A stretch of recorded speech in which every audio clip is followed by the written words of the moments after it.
Commençons par le commencement. Le premier, le Rice, le chef, le boss, le numéro 1. J'ai commencé ma première année à HEC en lui demandant une vidéo de danse en soutien au groupe Discothèque. Je termine ma deuxième année en ayant l'honneur de l'accueillir dans ce jury en tant que directeur général d'HEC. Toujours concerné par la vie des élèves, leur bien-être, toujours présent au moment important de la vie de l'école, je vous prie d'acclamer le premier membre du jury, mesdames et messieurs, dans son élégant col roulé encore une fois, monsieur Éloïc Perrache.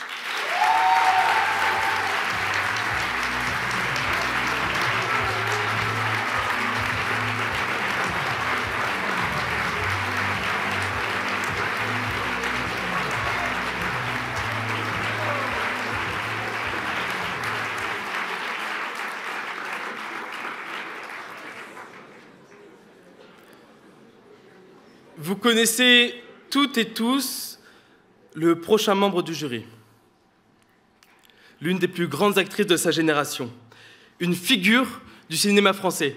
10 fois nominée au César, elle les a remportées 2 fois. Pour rester dans le thème, elle a également remporté 2 Molières. Nous voyons depuis des années et des années son sourire lumineux et rassurant, sa longue expérience de la scène et du théâtre est sans pareil. Alors, en mobilisant ses souvenirs du dîner de con, de Marguerite, du capitaine Marlowe, d'un air de famille, je vous prie, s'il vous plaît, de faire gronder le tonnerre de vos applaudissements pour Madame Catherine Fro.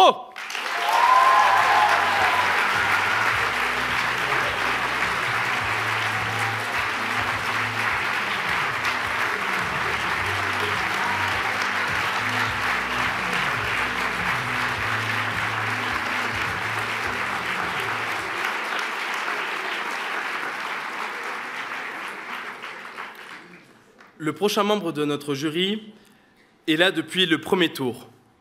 Et c'était d'ailleurs loin d'être le premier de ses premiers tours, parce que des premiers tours, elle n'est pas la dernière à en avoir fait. Admirable de fidélité envers ce concours et impressionnante d'engagement, je vous demande de frapper encore une fois vos mains dans un mouvement continu et surtout très fort pour cet officier de l'armée française et professeur à ses heures perdues à HEC Paris, qui, pour la énième fois consécutive, vient exercer son œil d'expert. Mesdames et messieurs, Madame Astrid Appert.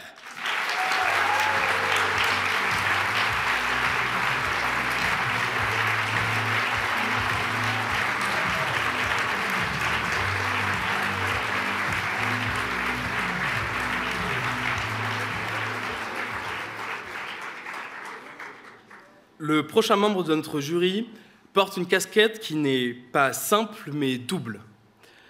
Femme politique et députée et avocate.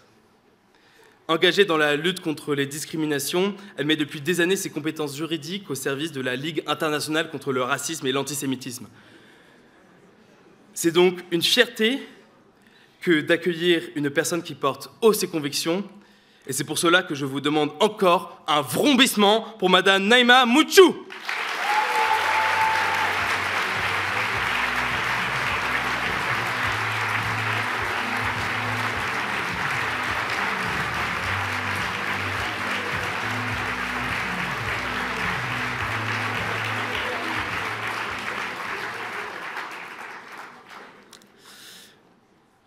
La parole libère. Elle permet de s'exprimer librement, de gagner en confiance en soi. Et notre prochain invité le sait mieux que tout. Car le prochain membre du jury dirige Eloquentia, que vous avez sûrement découvert dans le documentaire À voix haute, et s'est donné comme mission d'apprendre aux jeunes des territoires les plus défavorisés à oser. Au Lab, à HEC, c'est une formule qui résonne. Nous la reverrons cet été sûrement pour le concours d'Eloquentia à HEC. En attendant, elle nous fait l'honneur de sa présence ce soir. Donc, mesdames et messieurs, Madame Anne-Sophie Lefebvre.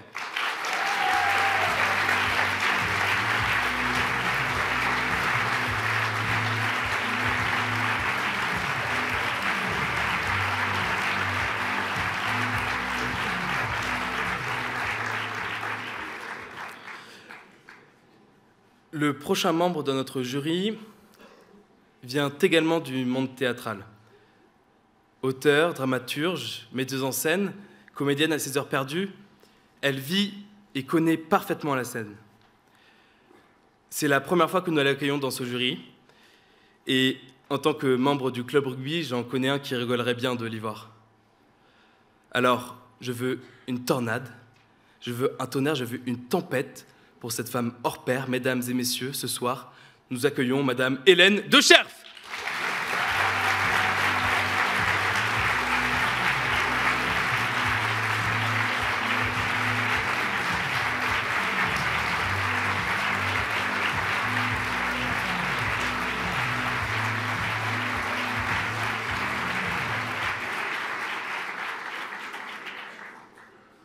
Passons à la petite tête ronde qui suit de concours en concours notre avancée. Derrière ces lunettes de moins en moins ovales, comme quoi même lui peut suivre la mode, il a accompagné chacune des éditions de ce concours, et c'est relativement logique puisque c'est lui-même qui l'a créé. Il est un peu aujourd'hui à l'éloquence ce que Jupiter est à l'Élysée, parlant de paroles à celles et ceux qui veulent bien l'entendre prêcher, sur les bancs des jurys des concours d'éloquence de Reims à la Seine-Saint-Denis. Entre la promo d'un livre et une plaidoirie à la Cour de cassation, il nous fait l'honneur à nouveau de venir présider notre jury. Acclamez donc très fort, parce qu'il adore ça, Monsieur Maître Bertrand Perrier.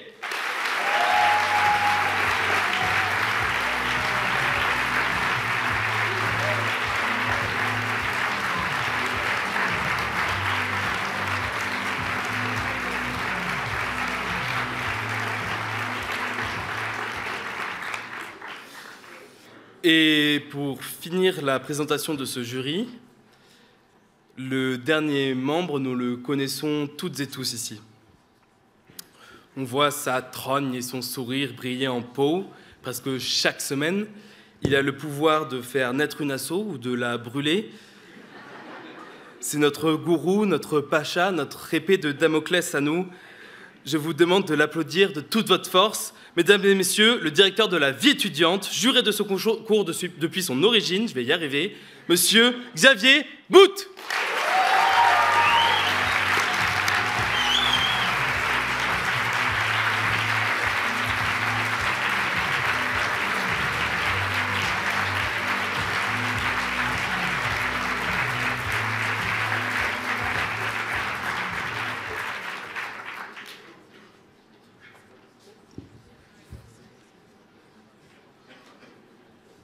Bonsoir à tous. Il y a une personne qu'on n'a pas applaudi, c'est le président du Lab, Adrien.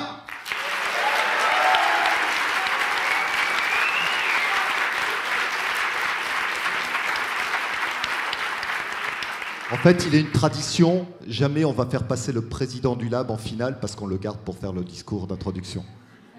Message pour l'année prochaine.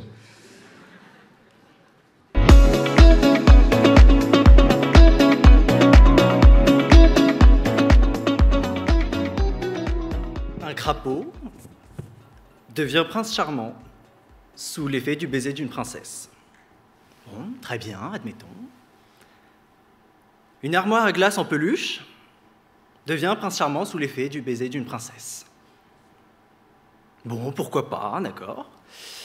Une princesse se réveille du coma sous l'effet du baiser non consensuel d'un prince charmant. Et alors là, je dis non, non. Alors déjà pour commencer. Ensuite, c'est pas très Marlène Schiappa. Et ne faites pas ça chez vous, hein. Parce que un crapaud, une armoire à glace en peluche et un baiser non consensuel, ça donne une infection, un coup de patte de Médor et un procès. Mais je saisis bien que le thème récurrent derrière tout ça, c'est que l'amour transforme. Molière a dit: il faut l'avouer, l'amour est un bien grand maître. Ce qu'on ne fut jamais, il enseigne à l'être. Alors, reprenons point par point. L'amour est un bien grand maître. Oui, bon, ça, c'est rien de le dire. C'est un dictateur sans pitié qui légitime les crimes passionnels et les chansons gnangnang, mais aussi Les rétrécissements de la peau de chagrin, les lettres d'une inconnue, les hot dogs au Nutella, et j'en passais des meilleurs. Tenez, prenez par exemple Bella. Bella, elle est quoi? Elle est belle. C'est tout. Et c'est assez pour que Maître Gims dise « Je veux devenir l'ombre de ton yinche. »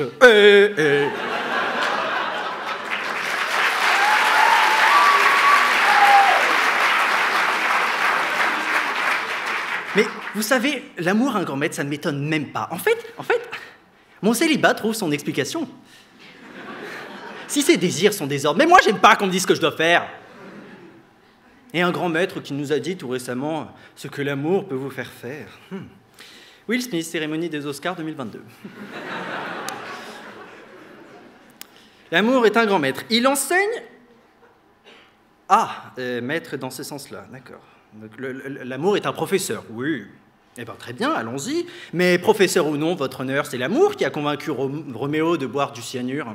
C'est l'amour qui a conduit Dracula à sa propre perte. C'est l'amour qui a convaincu Werther que c'était une bonne idée de se faire sauter le caisson pour Charlotte. Parce que paraît-il que ce que femme Dieu veut le veut. Ce que femme veut, Dieu le veut. Ouais, ça. Si j'ai tant de scrupules à admettre l'amour comme professeur, c'est que, dans ce cas, je suis illettré. Mais je reconnais bien à l'amour une forme de virulence, de violence, d'imprudence, si le terme est exact, pour nous apprendre. Prenez Pyrrhus, par exemple. Pyrrhus, devant Andromaque, n'est que l'ombre de son ombre, l'ombre de sa main, l'ombre de son chien. Alors que c'est lui le régent, et elle la prisonnière. Et vas-y que je me jette à genoux, et vas-y que je souffre tous les maux que j'ai fait devant Troie, et vas-y que je me découvre une conscience morale, et vas-y qu'un surmoi me pousse dans le bulbe, mais je retire ma casquette de Freud parce que, comme dirait le vieil oncle, je ferai jamais mieux que l'allemand.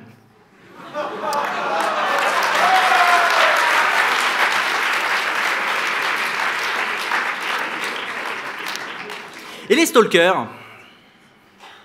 Non, je ne veux pas parler de la fascination malsaine qu'offrent les regards indiscrets sur nos profils Facebook. Non, je pense surtout à Pyrrhus qui séquestre Andromaque pour un petit désaccord. Je pense à Jacques Brel qui ne veut pas que je le quitte et qui veut bien devenir l'ombre de mon chien. Entre nous, j'ai pas de chien. Comment en vient-on à nier sa propre dignité, son propre honneur, des mots dans le vent pour certains peut-être, pour quelqu'un d'autre? Alors, l'alcool, oui, bravo, merci.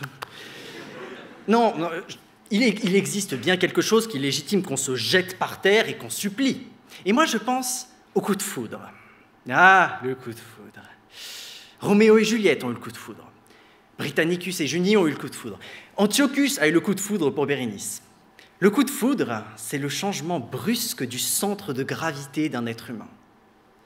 Sous l'effet du coup de foudre, on cesse de se regarder soi-même et on n'a Dieu que pour l'autre. Alors, sans s'en rendre compte, on se change pour lui plaire.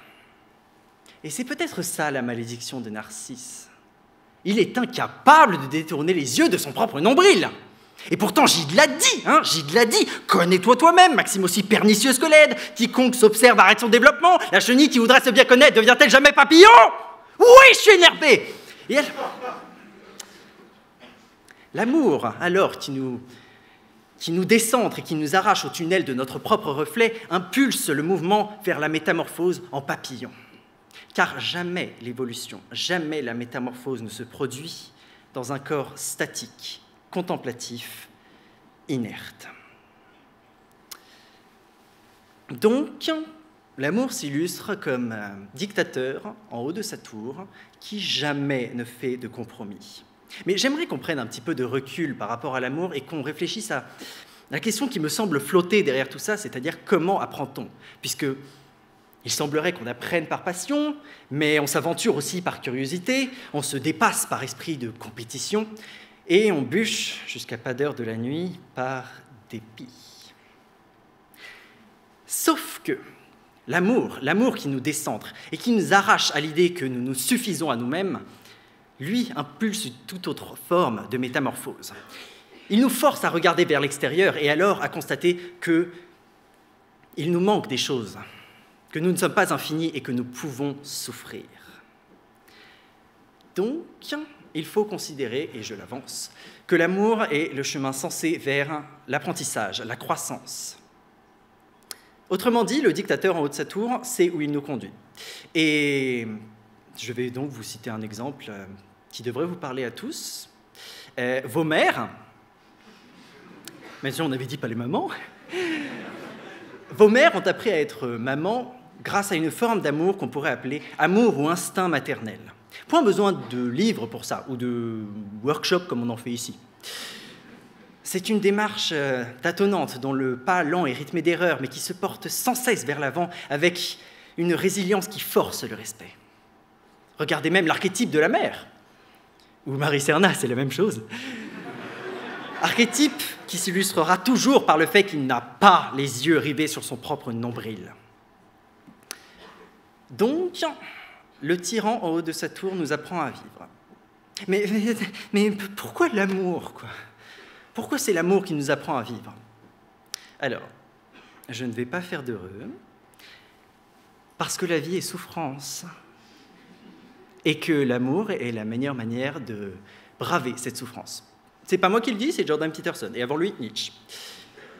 Vivre, c'est trouver un sens à la souffrance. Et quoi de mieux que l'amour pour nous aider à trouver ce sens ? Je suis très content que vous soyez tous là ce soir, comme ça vous allez tous pouvoir m'entendre. Ne cherchez pas votre prince ou votre princesse. Disney vous a menti quant à ce que vous pouviez attendre de la vie. À la place, ce que je vous suggère de faire, c'est de rediriger vos instincts pour trouver une guerrière ou un guerrier qui vous aiderait à soutenir la souffrance. Mieux, à la braver. Je vous mets tous au défi, tous ici dans cette salle, de trouver cette personne de telle sorte qu'en sa compagnie, rien ni personne ne puisse vous arrêter. À vous deux, soyez le rocher sur lequel s'écrasent les vagues de la peine, car comme vous le savez, jamais la mer n'a emporté un rocher. En définitive, l'amour s'illustre en maître cruel, quoique juste dans ce qu'il délivre.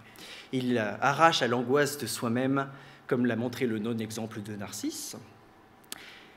L'amour, c'est un éclairage essentiel dans la nuit de l'existence. Je dirais même mieux, c'est un repère solide. C'est l'œil du cyclone. L'amour, c'est un rocher. Un rocher à partir duquel l'exploration est possible, contre vents et marées. On peut trouver ce rocher dans un ami, mais je ne saurais soutenir assez l'importance de trouver ce rocher dans sa moitié. Pour finir, j'aimerais rappeler la raison de l'amitié entre Montaigne et la Boétie, et la reprendre à ma manière. Tâchez tous de choisir selon ses motifs, parce que c'était elle, parce que c'était lui, parce que c'était moi. Je vous remercie.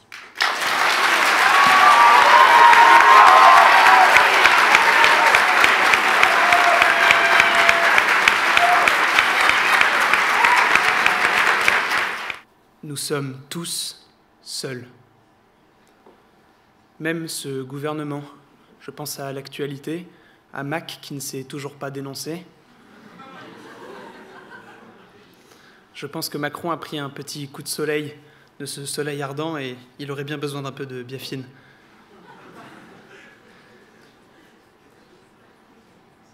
Nous sommes tous seuls, je disais. Seulement, ce silence esselé, sans sens, est censé sous ses soucis satisfaire cette absence. Vous êtes perdus ? Ça tombe bien, moi aussi.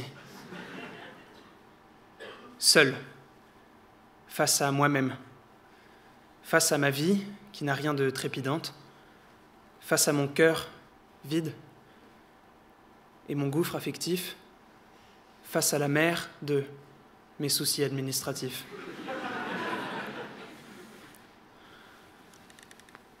C'est dur d'avoir 20 ans en 2020. C'est dur. Imaginez ces âmes de 20 ans qui, à l'aube d'un 13e confinement, redoutent l'enfermement. L'enfermement avec eux-mêmes, le temps d'affronter leurs problèmes. Et pourtant, on se souvient de notre enfance. Je suis un enfant unique et j'ai une sœur.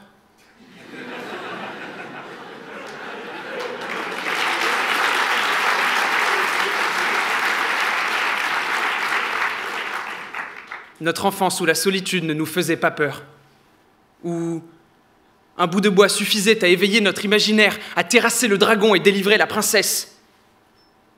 Mais je vous parle d'un temps que les moins de 20 ans ne peuvent pas connaître.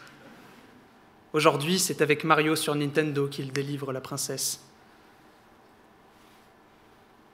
Cette solitude qui nous effraie, n'est-ce pas plutôt la peur de la mort, la peur de mourir seul?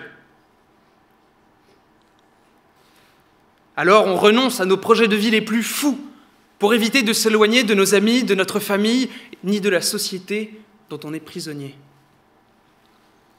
Mais à passer notre vie, à éviter la solitude au détriment de nos rêves, on meurt un peu plus chaque jour. On se consume pour toujours. Je transpire à grosses gouttes chaque fois que le jour se lève, je passe mes nuits à courir après mes rêves. Et pour compléter, Orelsan, pendant que l'on vit selon les règles, le temps paxe.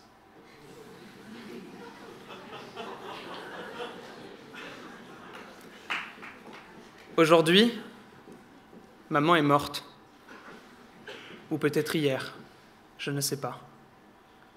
J'ai reçu un télégramme de l'asile, mère décédée, enterrement demain, sentiment distingué. Cela ne veut rien dire. C'était peut-être hier. À jouer l'étranger dans notre propre vie, celui qu'a muselé ses rêves. On oublie l'absurdité de la vie qui mène toujours à un destin tragique. Alors, pars faire ce tour du monde en 80 jours. Va-t'en élever des chèvres dans le Larzac, des moutons en Nouvelle-Zélande, filmer des baleines en Colombie. Cherche ton bonheur partout, va, refuse ce monde égoïste. Ce monde n'est pas le tien. Viens, carpe diem, fume la vie avant qu'elle ne te fume.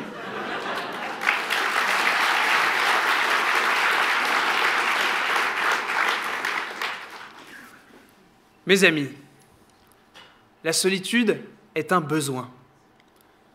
Elle permet la contemplation du passé pour prévoir l'avenir. Avant d'être avec les autres, il faut savoir être avec soi-même. Alors être ou ne pas être, Hamlet aux oubliettes. On ne subit pas sa vie si on la contemple suffisamment. Cette solitude choisie ne devrait effrayer personne, pas même les âmes de 20 ans. Pour se retrouver, on peut avoir recours à bien des tours. Pour certains, la méditation, d'autres trouveront leur maître au yoga, pour qu'avec eux, la force soit. J'ai pour ma part choisi une retraite silencieuse, une véritable cure du corps et de l'esprit. Je suis parti faire un régime à Vichy. Ayant quelques antécédents de délation, je pensais être bien accueilli. Pourtant, dès mon arrivée, on m'a dit « Folcan d'Auvergne !»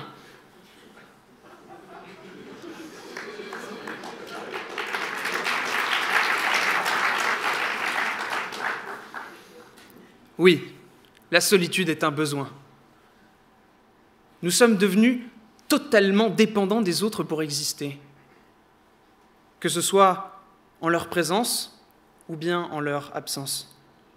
Nous vivons par les autres, comme les autres, pour les autres, ou peut-être pour une autre. Un seul être vous manque et tout est dépeuplé. L'abruti qui a dit cela avait bien raison. Et tandis que gère dans mon dépeuplement, de son côté, Lamartine nique.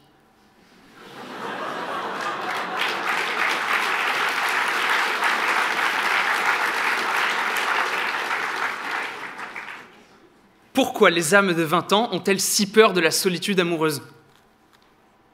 Parce qu'on a peur de finir seul avec ses chats, voilà tout. Alors on cherche notre alter ego qui aux altères nous égale, celui ou celle qui nous comprendra et comprendra pour compagnon. Mais trouver son âme sœur, c'est dur, frère. À 20 ans, peut-être, on pensait l'avoir trouvée. Mais abandonné, on s'est fait à l'idée. Johnny, reste en paix. On s'est fait à l'idée qu'elle n'était plus celle qui nous conviendrait.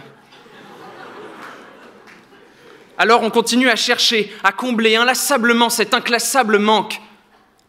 On enchaîne les conquêtes, Au barreau du lit, ça en excite certains, de force ou en nuance, degré. Sur le chemin de la reconquête de son cœur, on multiplie les émours.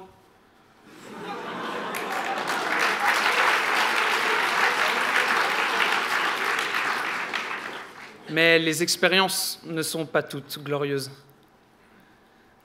Je ne me suis toujours pas remis de mon impuissance de la veille. Oui, elle était molle hier.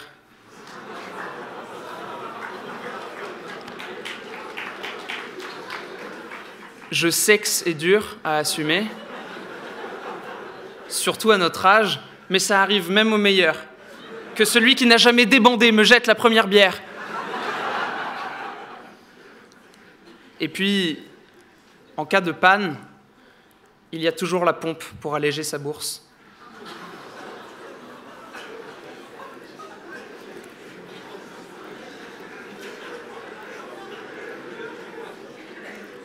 Sur cette douce poésie, embrayons.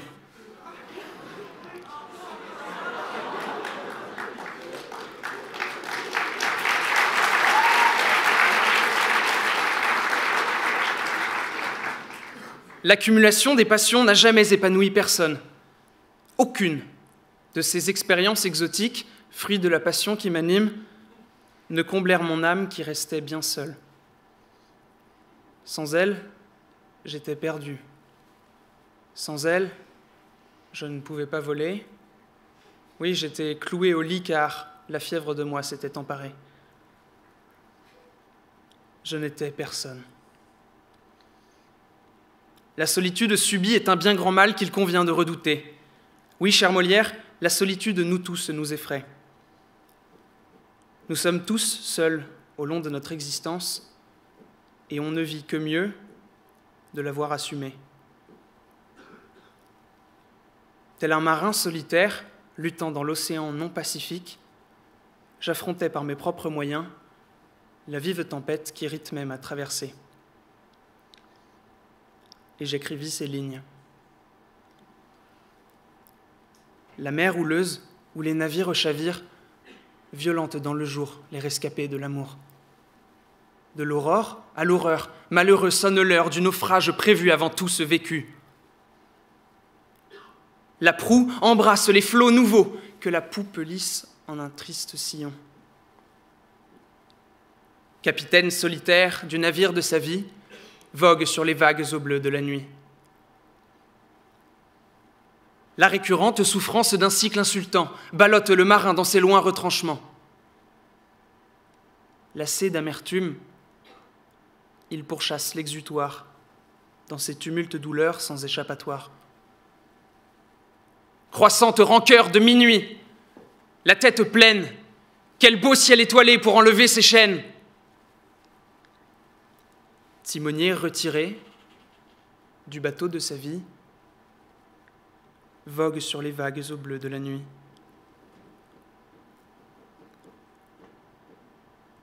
Et subir les tempêtes, tout en perdant espoir de gagner les eaux pures de ce rêve illusoire. Seul, à bord du bateau de ma vie, je vogue sur les vagues au bleu de la nuit.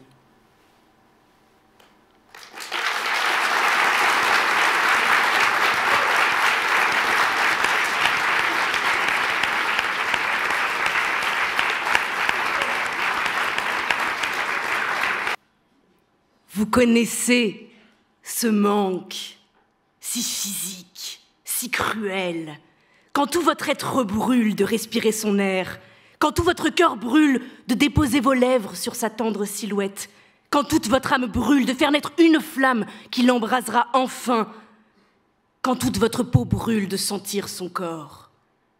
Son odeur vous enivre, son parfum vous habite, son idée vous consume.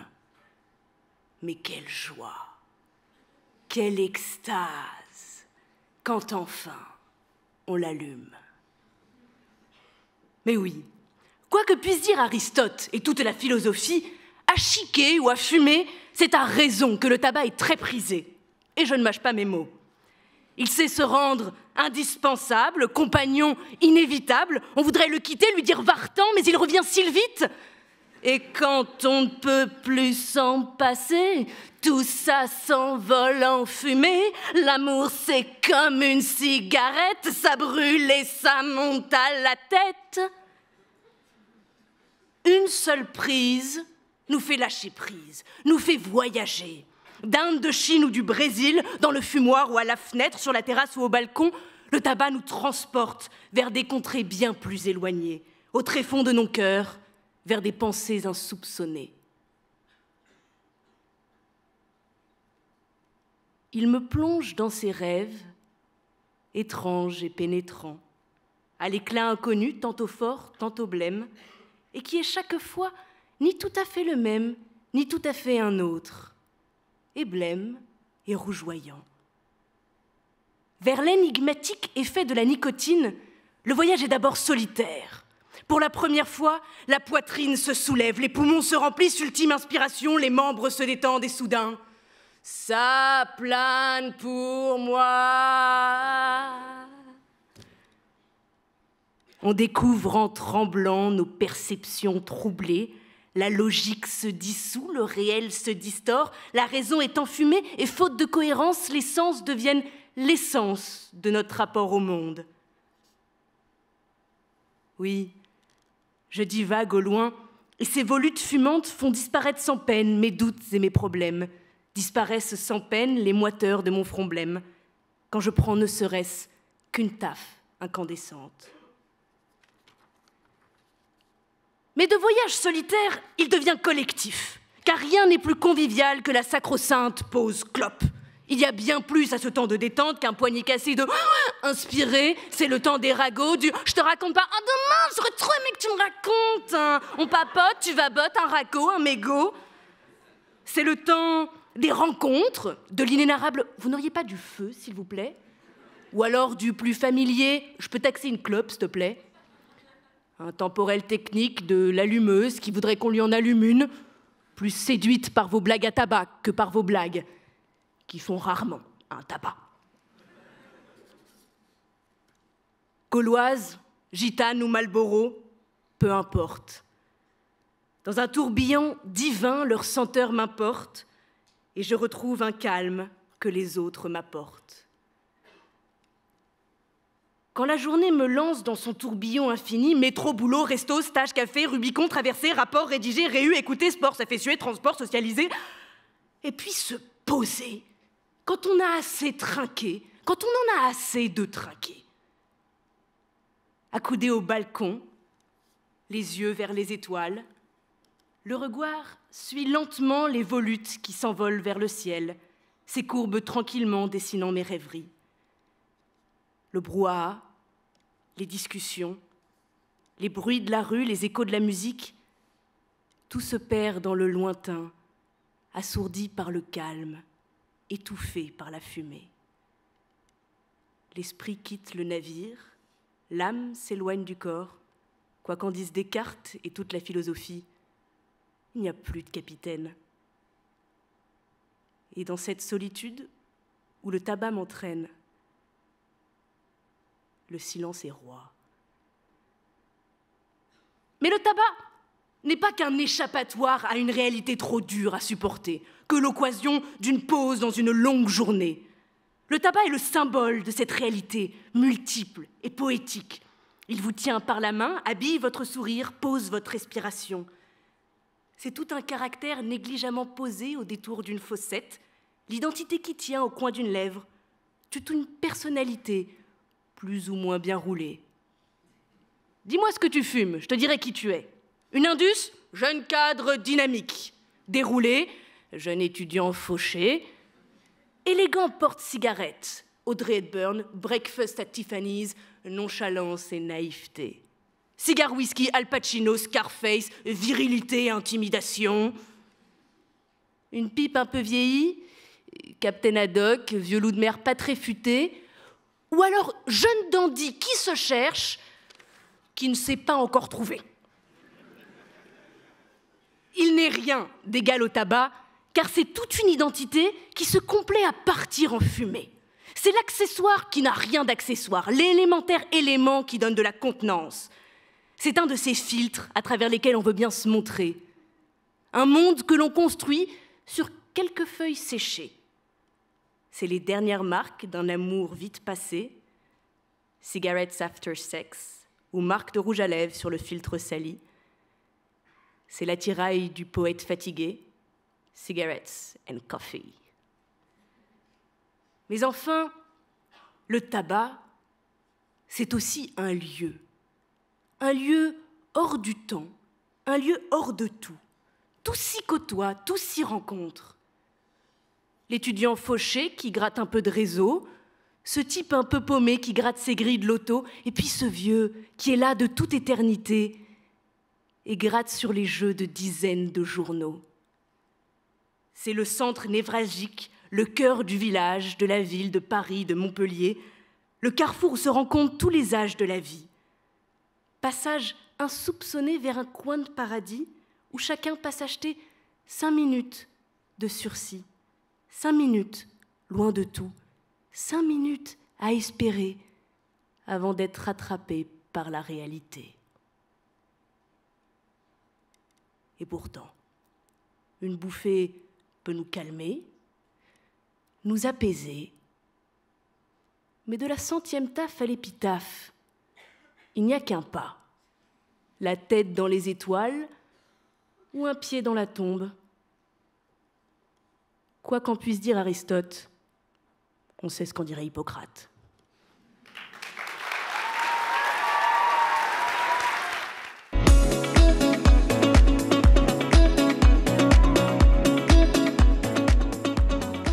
Alors c'est un nouveau prix que nous avons instauré cette année. Vous savez que notre président du jury, Bertrand Perrier, a écrit un livre, j'espère que vous l'avez tous acheté parce qu'il a besoin de vivre, qui s'appelle « La parole est un sport de combat ». Et lors du premier tour, nous avons vu quelqu'un qui caractérisait ce combat. C'est Eric, que vous connaissez tous. Eric, on l'a revu avec Eloïc il y a 1 an maintenant. Il est arrivé sur le campus et il nous a dit « Je veux retourner en cours ». Ça, c'est fait. Et il aura même des bonnes notes avec Marie Serna. Je veux refaire du sport. Ça, c'est fait. Ouais. Donc il a fait les 20 km, le semi-marathon de Paris. On peut l'applaudir.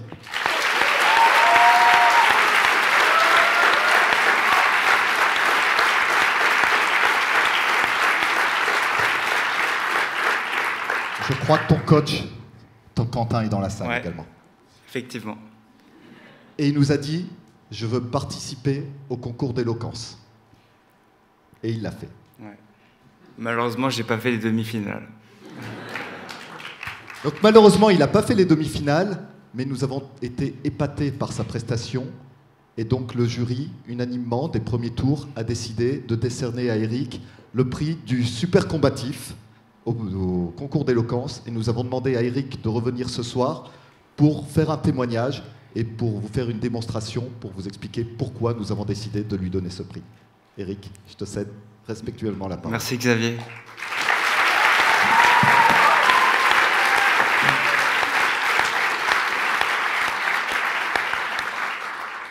Merci à tous d'être là déjà.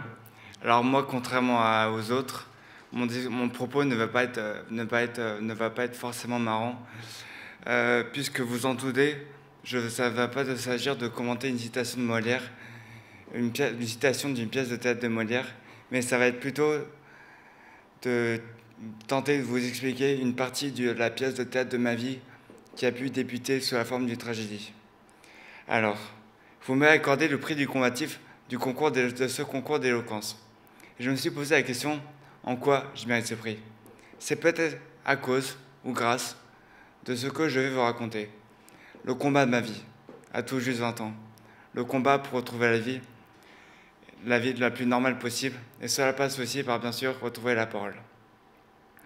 Certains d'entre vous me connaissent déjà. Pour ceux que j'ai juste déjà croisés, je sais par vos regards que vous connaissez un peu mon histoire. Alors ce soir, c'est l'occasion de témoigner pour que vous me compreniez mieux. Parler pour vous, c'est comme respirer. C'est naturel, évident et facile. Vous n'y réfléchissez même pas. Tant mieux, j'ai envie de vous dire. Mais moi, après mon accident, j'ai appris à m'effrayer que parler est beaucoup plus compliqué qu'il n'y paraît. Le 12 mars 2020, j'ai failli perdre la vie et j'ai perdu la parole aussi. Et je suis resté 3 semaines dans un coma, dans un corps inanimé. J'étais incapable de bouger, de communiquer. Et se tenir devant vous ce soir pour le concours d'éloquence, c'est un honneur pour moi.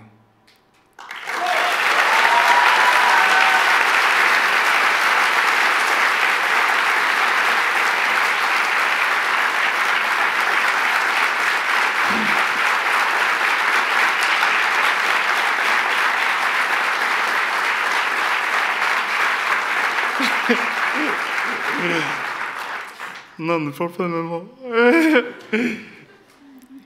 Pour t'expliquer rapidement mon parcours, je suis resté prisonnier de ce corps pendant 1 an. J'avais un tuyau dans la gorge et mes membres n'auraient posé aucun de mes ordres. La seule façon de communiquer était par les yeux. Je me souviens, 1 clignement, oui, et 2, non. Laissez-moi maintenant vous raconter une petite histoire. Pendant 3 mois, une infirmière, Christine, m'allumait la télé chaque soir en pensant que j'approuvais. En fait, c'est juste que j'étais trop épuisé pour cligner 2 fois des yeux. C'est con à dire, mais c'est comme ça. On ne choisit pas tout ce qui nous arrive. Et du coup, elle m'allumait la télé chaque soir, alors que il aurait été tellement plus simple de simplement prononcer « non ». Juste avant Noël 2020, le pire pronostic a été annoncé à mes parents. Jamais je remarcherai. Et jamais il entendrait à nouveau le son de ma voix. Heureusement, la vie en a décidé autrement.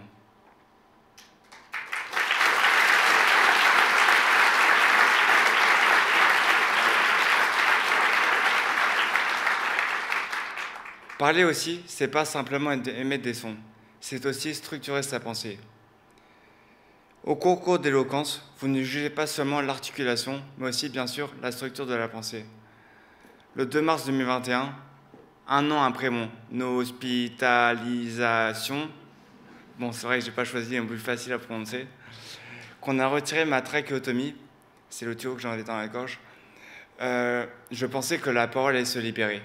Or, il fallait encore retrouver tous leurs mots, leur sens, leur force, réapprendre le second degré, réapprendre l'humour et surtout, le second degré. Je connais pas. Désolé. Ma première difficulté a été d'abord le souffle. Pour vous donner un exemple, la première fois que j'ai parlé avec ma maman, je lui ai dit avec difficulté « Maman, je t'aime ».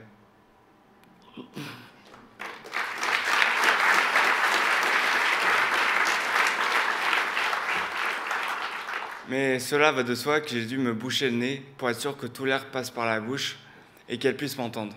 En gros, ça donnait ça. Maman, je t'aime. Le premier qui me dit que ça fait Dark Vador, je sors. Ma deuxième difficulté a été de ne pas rester enfermé dans des phrases toutes faites. Par exemple, je répétais à tue-tête à qui voulait m'entendre parler. C'est top, Moumout. Il y en a qui la connaissent ou pas? Maman, je sais. J'ai des cafés avec ça. Et non, sans déconner, ça veut dire c'est bien, voire excellent. Heureusement, depuis, j'ai trouvé une palette d'expressions un peu plus large pour exprimer ma joie. Comme c'est bien tentant. Ça, c'était pas dans le discours, mais j'ai rajouté.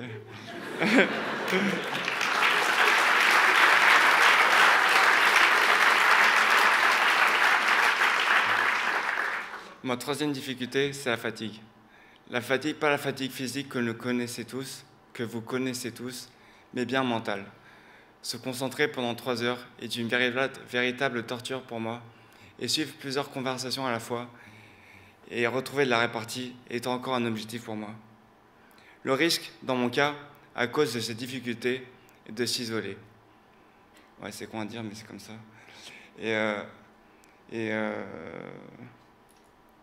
Mais je suis persuadé que c'est en étant bien entouré, comme ce soir, que je m'en sortirai. Et je remercie mes copains qui ont toujours cru en moi et qui m'ont toujours inclus dans les conversations, même quand je ne pouvais pas parler. Pour finir, la cicatrice que j'ai au cou, que vous voyez tous, je compte la garder. Je pourrais subir une chirurgie, mais je ne le souhaite pas. Pourquoi? Premièrement, elle fait partie de moi, de mon histoire.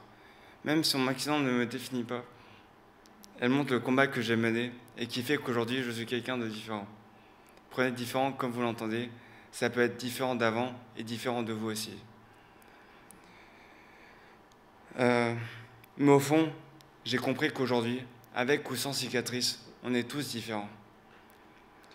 Aussi parce que mon handicap est aujourd'hui de moins en moins visible. Mais ma cicatrice, visible elle, est là pour témoigner de tout ce qui s'est passé. Le fauteuil que vous voyez tous sur les cartes handicapées, je l'ai abandonné. Je suis debout, heureusement.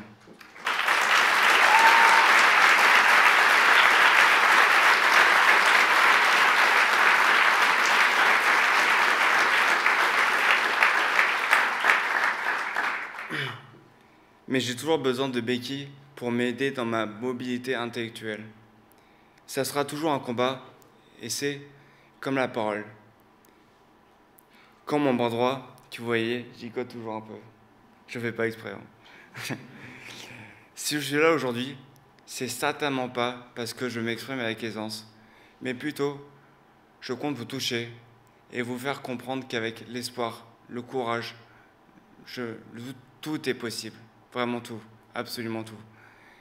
Et je m'engage devant vous aujourd'hui pour communiquer avec vous soit chaque jour un plaisir partagé. Merci à tous.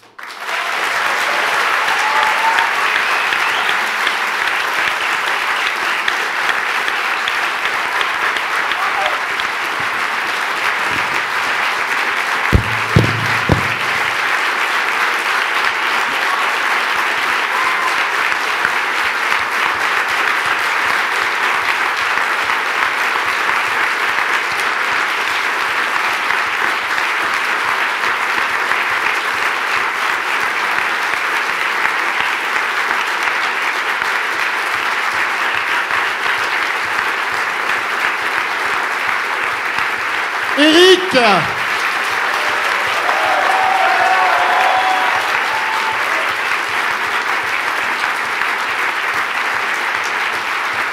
Excusez-moi, j'ai pas fini, ça va être encore long. Il y en a pour une demi-heure encore. Non, c'est une blague. Merci, vous l'avez tous deviné. Je précise au cas où on ne sait jamais. Et je compte remercier Marion, mon orthophoniste, sans lequel je ne serais pas grand-chose aujourd'hui. Qui sait, je serais toujours un légume comme j'ai été. Et je remercie Xavier qui m'a accompagné, il m'accompagne toujours depuis mon retour à HEC. Vraiment, il est super gentil à connaître. C'est un chic type. Et ma marraine, surtout. Promotion de HEC de 1994, si je ne me trompe pas. Et merci, elle est venue spécialement de Londres pour ça, pour me voir ce soir. Et Hélène, une très grosse pensée à Jean.